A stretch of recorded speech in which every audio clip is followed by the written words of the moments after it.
Well, good morning and welcome back, Laura Rose. We have so many fun things to talk about today. Good morning. How are Good you morning, good doing? morning. Yeah. Everything good in your world? Everything's good. Yeah. Just Here's what I coming want to. off a few days off of work. We So got a few days off work. yeah, How do you actually take a few days off work? I just take it off. Yeah. All right. Well, I'm gonna ask about Yeah, that. that's what we have to do. Okay. So I wanted to talk about more about community events today Yes. because if you guys have listened to any of the other uh shows that we've done with Laura, she is a community events expert. She's an icon agent with EXP, which means she sells a lot of homes in Huntington Beach, California. And now you've just made a comment because we're just after Thanksgiving. You said you took time off work. That's like a an unknown to a lot of agents, I feel like.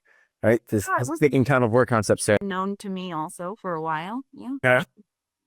So when did you start working in actual do you have normal times? Does it follow holidays? You kind of working into your schedule in general? How do you take time off?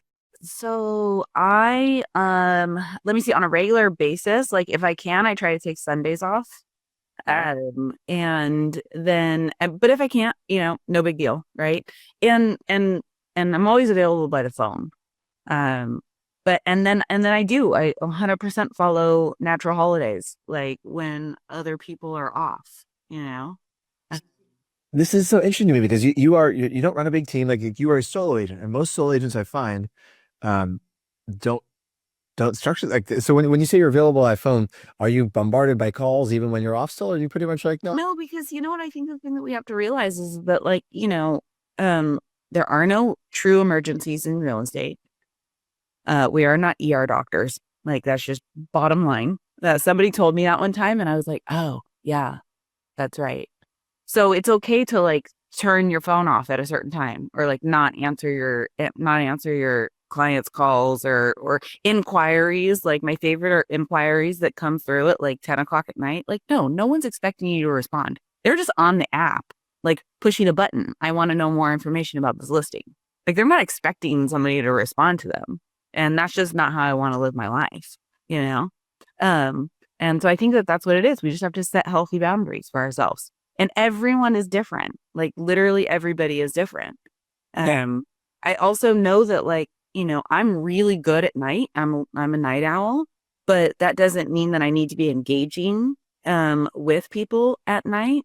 I can take that time to like work on those creative projects that I'm better at when I have clarity. Ooh. All right, interesting. All right, so we're gonna come back to that too. So you just mentioned your natural rhythm when you work on bigger creative projects, and I'm wondering if, as I've interviewed you a few times now, as I know how you structure your business, where you get clients from, you're deep in your community, from your sphere, you do 90% from your farm or from referrals from people in the farm. Do you think those deep connections, and we're going to talk about community events today, but do you think those deep connections is partially what's allowed you to have some sort of balance and be able to take time off because you know that the people aren't going to not use you because you didn't return a call one time at 10 o'clock at night. It's like you're allowed to take, like, you have relationships with them. Is that part of it? Probably to a certain extent. I've never set up my business to be like a lead responder. And I know that a lot of agents do set up their business that way by buying leads, and then it's that whole speed to lead thing. And so I never set up myself that way. And I'm not knocking anybody that does. It's just not, I didn't want to, that wasn't something I wanted to engage in. Yeah. And I love that there's no right or wrong way to do this. It's what suits you and your personality, and you can be successful either way. All right, so let's talk community events because that was where we had kind of left off last time you and chatted, and I was dying to know more. If you're open to sharing, right? I'll share. Walk me through because when you do community events, I've heard people talk about events, and it's very different than what you do.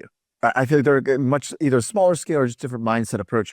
Can you walk me through as your lead up to an event, like how far in advance do you start planning, and do you know you're doing something big like at this point, and how do you approach these things? So I set my calendar every January. I have learned, over the years that that's the best. So that's another way that you take time off work is planning your business, right? Like, so I've gone to a lot of different seminars and listened to different, scheduling books and speakers that are experts in the area. And like one of the things that they always say is, schedule your time off first, schedule your family time off first, and then that doesn't work for me. Like it just doesn't. I've tried like, so I'll have kind of like okay, I think we want to go on vacation this month. And then it's sort of like, the minute that I do that, then somehow the universe is going to like create a bunch of listings that like all need to launch those weeks that I want to be gone. And so I just kind of like, that's just a really frustrating place for me to be. So what I started doing is I started scheduling out my community events. And then, as things come up, then we would schedule stuff, but it's better for me to schedule things like 3 months at a time. So, I follow that quarterly schedule thing in personally. It's easier for myself and my family to do that. Because we don't know. Like, I don't know. I'm doing a whole bunch of marketing, and like whatever I do in my marketing is going to show up in my business in 90 days. So how can I schedule a vacation 12 months from now? Mm. Is there, I think the reason why I would imagine most coaches say you do it at the beginning of the year is because if you don't put them in, then business always shows up. So do you find that when you're doing 90 days out, do you take less vacations, or you have a mindset where you're like, no, I'm going to still work it in, as it comes out? I'm still going to work it in. I also have to realize that like I'm married to a person that has his own business and his own things that are going on, and so he's got stuff that comes up. So we also have to kind of like marry our schedules together. And, so we will, sometimes we don't get to go on the big vacation, and that's okay. We'll fit little things in, and we're also a fairly we're spontaneous couple when it comes to vacations. But you figured out what works for you, which I like. Okay, so the community events though, they do at the beginning of the year, like they 100%. plan out for the entire year. I calendar out for the entire year in January. So, and I look, and that really helps me. That helps me a lot because there's also, you have to schedule your vendors. You have to schedule your staff. It's unfair to like not tell people that you need them as soon as so that they can put it in their calendar, because the rest of the world, doesn't operate the way that we do. And my community events are typically on the weekends. So that's typically when people that are staff would be thinking that they've got time off, you know? So if I need them to show up for me, then I've got to tell them, you know? Um, and then, um, and then there's also all of the restrictions around community events. So depending on where you're doing your community events, you may have uh, local restrictions that you need to abide by. Like, as an example, I do a series of very large events that require that I get a special event permit from my local city. And that is something that I have to put together, and that has to go to city council. So it has to go through all the departments, and it has to get, approval from all the departments. So, you don't just like, hey, I'm going to do this massive event, and like, there's no like regulations around it. At least where I am. And maybe that's just because we're in Orange County, Well, California. when you say massive event, like how many people do you say plan to attend or envision attending when you say something Like massive? 500. That's pretty big event. Yeah. I mean, the biggest event, I'm just a co-sponsor to, and that's a school event. And so anytime you do a co-sponsor event to anything that's like school related, it's going to be huge. So that's like our biggest event that we're present at. Um, yeah. So I have a question about that. You've mentioned before you love doing events in your community. Like it's something you're actually passionate about. And you've given advice before where you said agents shouldn't start to throw bigger events unless they truly care about it. Because but co-sponsoring an event, do you think if someone was just starting out with this, are they better off co-sponsoring a visiting event versus throwing their own smaller event? Depends where they like, do both. What's your opinion there? I mean, it kind of depends, right? Like, because like if you're co-sponsoring an event, you're playing the supporting role. If you are hosting an event, like you are the star of the show. And so like your business, your brand is like at the forefront, and people that are attending the event are recognizing that like you're doing this for them. So it's a different, it just kind of depends. And like, I think that like, being involved in your community and co-sponsoring or sponsoring is very important. I think that, realtors build community. And I think that, for all the people that say something negative about a realtor, the reality is that just look at what we do in our communities. Like, we are not the bad guys. And so I think that that's something that we should lean into, that people appreciate. Don't just be there to show up for a commission check. Be there to really, like, we're in a unique position to where we can make an impact on our communities in such a huge variety of ways. I love that mindset that realtors build communities. I think it's something that it comes up from time to time, but I forget about. And I mean, that seems to be at the core of the way you approach your business. Did, 100%. did you always think that before you became a realtor? Or did you just develop over time? Like, where did that come from? The idea that I'm a realtor and realtors build communities. I guess it kind of like, it was a small realization, but it is like a core part of who I am as a human being. It's how I was raised. It's what I was exposed to as a youth. And so it's something that, yeah, like it's become like a pillar of who I am. So. I love that. So even when you're co-sponsoring an event, if you're going to recommend an agent who's starting to get involved in their community, it's not just about cutting the check. I imagine you still are talking to the organizers, helping out, getting involved more than just. Oh yeah, absolutely. I mean, yes, like if you're just writing a check, and there's plenty of times when I do that. And, somebody calls me, hey, can you sponsor blah, blah, blah, blah, blah. Yes. The answer is always yes. Number one. Um, and to what level is what I have to figure out, you know? But if I really believe, if I'm going to walk the talk, then then I need to care about the things that my community cares about too.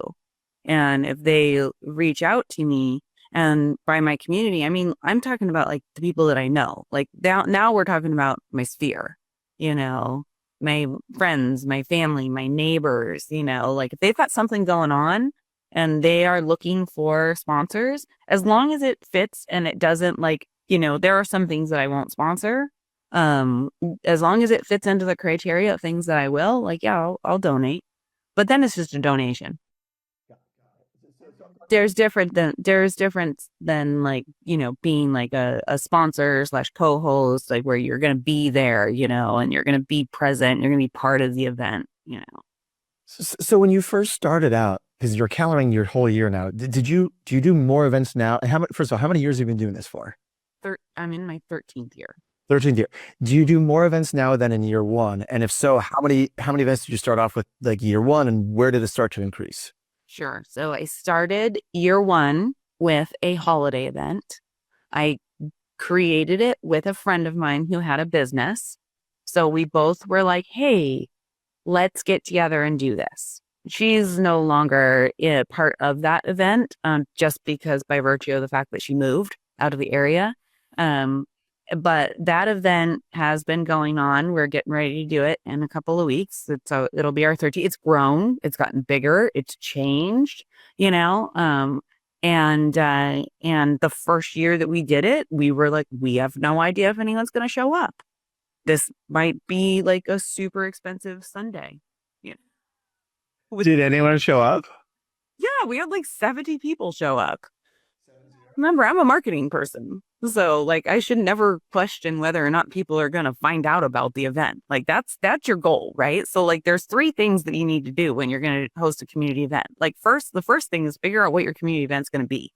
Like, what is it going to be? Are you doing a holiday event? Are you doing a springtime event? Do you have a passion project that you want to share that you think other people might be, interested in, like a hobby?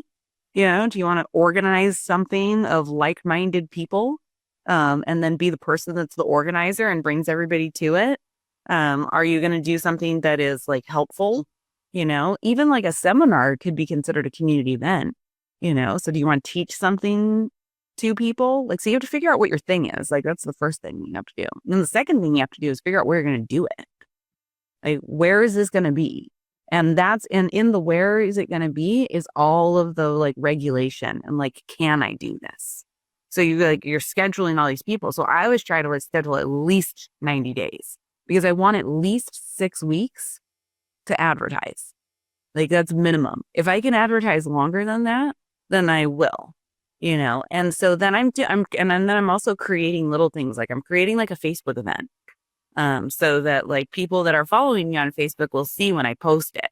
So they can start to like RSVP. And it's an easy way for and then a Google event is the second one. Because there's a lot of websites that scroll those postings and then they'll post them on their own.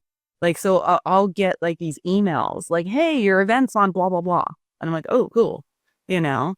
And it's kind of funny because my events are all free, but then I'll get and then I'll get like random text messages from people who are like, I wanted to get a ticket to such and such. I'm like, oh, there's no tickets, just show up, But because they saw it on some event website that grabbed it from something that I was posting it on, they assume because a lot of those websites, they're also posting other things that you can pay for. Is it? Yeah, so do you have a checklist for all the places you post this? Like, because I wanted to go deeper into how do you market the event? So do you just go through sites, or how do you organize yourself for that? So like the primary are definitely like online. The primary are definitely going to be like Facebook and Google as an event, like under my Google business page. I mean, that's like step one, like get a Google business page. If you're a realtor, have a Google business page. If you don't, there's tip of the day. But yeah, and I don't even like push into the Google business page as much as I can. Like that's its own iceberg. That could be its own like call. If there's an expert on here, get them on Agent Power Huddle. I'll join as just an audience member. We've done a few on Google business pages, actually. I'm sure Gina's watching. We'll drop a link in the chat and we'll post it with the other notes. But yeah, there's a few of those that we've done that. Yes. So step one, have a Google business page. Step one, have a Google page. Figure out what your event is. But we've never talked about posting events on Google business pages. I've never heard anyone talk about that. So where you just create the event and then in that alone creating it syndicates to all these other places. It's amazing. I didn't even know it was going to do that. I had just like listened to somebody saying like, hey, don't forget to post your Google business page. And so a couple of years ago, I posted an event on my Google business page. And then all of a sudden it was like, hey, now your event is here. And I'm like, well, that didn't happen from that. The other one is Nextdoor. So not everybody has Nextdoor, but and a lot of people have a lot of opinions about Nextdoor. I share them. But I still post it because the reality is there's an audience there. And some of that audience is not on Facebook or Google. And so make sure you post it, and you can have a business Nextdoor. And so I post it two ways. I post it as myself, as a neighbor, and then I also post it under my business page on Nextdoor. And that also gets picked up. So there's all these different websites. I don't know how they work. Don't care, but they pick up my events. I love it. And then community pages inside of your community on Facebook. Like make sure that you join and then post inside of there. I love it. And by the way, Gian just put the Linnea Carver did a couple episodes on Google My Business Page and Google Local Service Ads. So both those we have in the chat box when I was looking. I'll be listening to that on my next walk. There you go. We can send you a link for the audio only version. There you go. So I just pulled up your Google business page while we were chatting, and now I'm curious. So Jake said I'm not perfect at. Oh no, it's fine. But I just noticed. So I'm looking. So you did a Halloween spectacular event. Yeah, that was the last one I posted. That I'm going to show. Oh, I can't share the screen real quick. I'll Gian, if you want to make it so I can share my screen there. It says, join us at this Halloween spectacular event. And there we go. Now I can put this up on the screen. This one. So, and this was a thank you actually posted afterwards. So I'm assuming there was other promotion before. You were screening a movie in the park. Like, how many people they have a costume contest? Like, this looks like a huge community event. How many people show up for this? Yeah, so this is my one that's like between 400 and 500 people show up to this one. This is our big one. We do movies in the park event. We do 2 in the summertime, and then we do 1 in October. Our October one is bigger because we add extra things to it.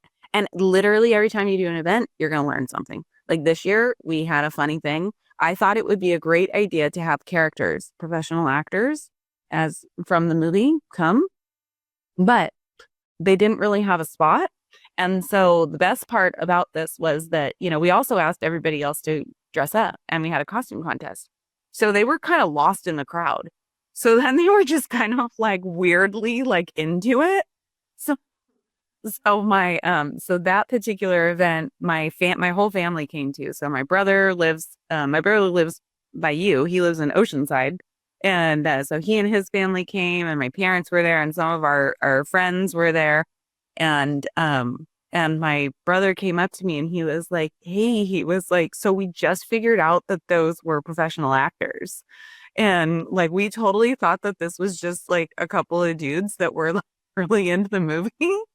And I was like, "No." I'm like, "We paid for them to be here." And so then I was telling my husband about how funny that was, like a couple of days later, and he was like, "Oh, those were actors?" Well, like you do stuff, but I had never hired them before, so I didn't know. It was just like I'm always trying to kind of like layer something new on. So now we know, like, okay, so they need to have a spot. Maybe they have a backdrop. Maybe we have a photographer that wants to promote their business that's taking pictures with characters from the movie. Like, I don't know. It's that's so funny. So you just that's why I asked you. About 10 minutes ago, I had two questions. And we have time for more than this. One, this looks like it would cost a ton of money, right? So I want to know about like budget. How like does it cost you money? Do you have sponsors? And two, anyone listening, I'm sure they're curious. Like, are you getting business from this? Like, do you track specific business, or do you just do what you do and the business comes and you don't know where it comes from and it doesn't matter because it all works out together? So to answer the second question first, that that I'm analytical, so that I do that. So, and at the same time, I also am not doing it to do that. So it's kind of like a two part. Um, I will say that like when we started our holiday event, I think that I met like a couple of clients, very early on from the holiday event, that were tied to it. And so then I kind of had this, change of mindset, I guess, but it was like, okay, all right, so I just sold like a couple of houses to people that I met specifically at that event. Like I had no other context for meeting them.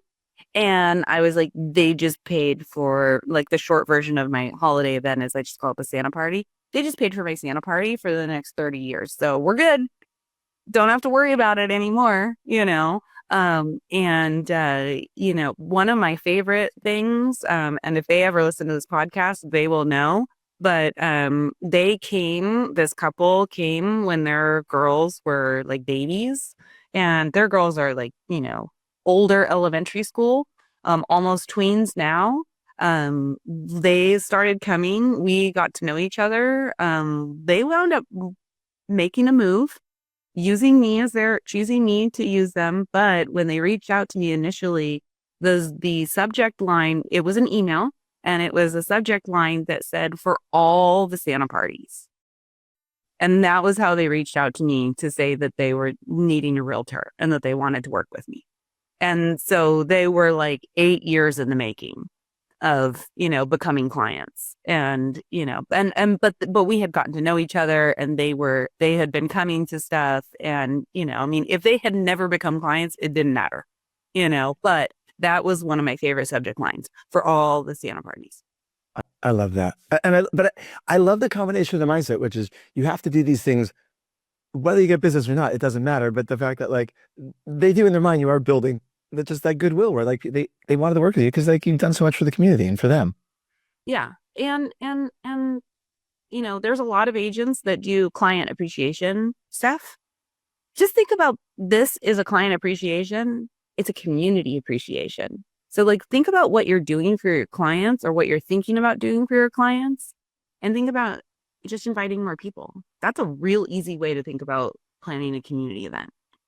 I love it. So something big. Just like let's wrap up with. I just want to know anyone who's already doing some of these. Now they're like maybe I want to do bigger 400, 500 person events. How do you budget for something like that? I'm assuming you have sponsors. I mean, is it all coming out of your pocket? Are you breaking even at this point? What is a 500 Yeah. person? So yeah, no, this is all out of my pocket. I have very little sponsorship. I have done some stuff where like I've partnered with someone and then we share the list. So like the holiday event, that was where that was born out of, so that's a partnership with the photographer that is at the event. Um, and what they do with it, that's on them. And I've also kind of questioned whether or not that's the best thing, right? Because I want people to be motivated that they're getting paid to be there. I'm not getting paid to be there, but I want my vendors to be motivated to show up. So that is one that I've been like, maybe I should, maybe we should switch to a paid photographer versus a partner photographer. Because if they don't do anything with the list, if they don't market, then they're not going to see any benefit. And that could potentially wind up being somebody that's not as connected to something, so I'm very connected to it. I created it. People look forward to it. It's become a tradition for a lot of people that this is what they do. We have people that come and they go get their picture with Santa and they see Laura and then they go get their treat. And that's what they do every year, and we're part of the family tradition. I love, and so this is really because, like you said earlier, kind of tying it all together. You don't buy a lot of leads. Like this is your marketing budget. It's just done through ads versus instead of buying leads. Like this is very if it's all used, supporting the event. This is your marketing budget. Right, exactly. And I didn't start out doing, I think we're at now, and I have micro events and I have big events. And I think that with my micro events and my big events, we're at like 19 events a year. So, some months are like really busy. October's super busy. I have 3 events in October. And then November is like nothing. Well, no, there's one micro event in November. And so that's like, and now what I'm trying to figure out is like, what do we do in spring? Because I feel like I don't see people enough until June. That's where I'm at. Like I do a big paper shredding and e-waste event in April or May. But I miss doing something. So I need something for January, February, March. So like my brain lately has been like working on that. What that look like. So this is what you're doing late at night. This is the late at night, the creative projects. This is when I'm walking. This is when I'm on all the different realtor Facebook groups, seeing what other people are doing, looking for inspiration, checking out different stuff, just seeing like what are people doing, you know, paying attention to what I'm going to. Because again, it's like I do believe that if you do something that you like, it's going to be easier. And one of the good things that I love about doing events is, or any marketing really, I feel like it's kind of like throwing the hat over the fence. Like, am I forcing myself to go and get the hat? Right. So it's like, oh, I planned it. Now once it's on Facebook as an event, it's official. Like it's happening. So I have to show up. And when I talk about showing up, it's like, I have to make sure I promote it. I've got to tell the neighbors. I've got to tell my people, and there's so many ways that you can promote event: print, mail, digital, texting, calling. For all of us that hate making our calls, what a great way to call people. Like no one's gonna be mad at you if you're calling them saying like, hey, I just wanted to invite you to blah, blah, blah. And by the way, do you have any questions? Is there anything I can help you with? I love it. I was going to ask you if you had any one thing like piece of advice, but I think you just gave it, which is I love it when you create. It's like throwing your hat over the fence, right? That's it. That, I think it has. But I'll save all my questions for next time. Is there anything else, Laura, that you, after 13 years of doing these events, any last thing you want to leave people know that like to totally avoid doing or that they should do? Anything that you want to make sure people know? I mean, obviously, don't do anything that's gonna be like abrasive or like be careful with what you're doing. Don't create enemies with people by choosing what you're supporting. So we need to be nonpartisan. We need to be neutral in what we support publicly. So that would be like my advice, because I do see people that don't do that, and it's like, cool, do you. Definitely do you. But at the same time, know that if you're doing something that is very polarizing, like you may be pushing away people. And, I think that our personal opinions should be our personal opinions. And that when you're doing something for the community, make sure that it's all inclusive and it's for the whole community. And that you will Just do it. Do it sooner rather than later. Stop thinking about it. You know, even if 10 people show up, that's 10 people that are into your thing. Even if one person shows up, that's one person that's into your thing, and you get to have a really great conversation with that person. It's my advice. Just go do it. Have a wonderful rest of your day, everybody. Laura Rose, Huntington Beach, thank you for being here. This is great. I learned a ton on community events today. This is what I was dying to go over with you. So thank you. Have a good day, everybody. Bye. If you'd like more information or to get connected to the Agent Power Huddle, join our free Facebook group. This call was designed for the agents in our EXP organization, but open to any agent from any brokerage. If you're a guest and you're interested in learning more about EXP or our specific resources within the Agent Collective, reach out to the person who invited you to this call to get more info. Produced by the Agent Collective Media Network.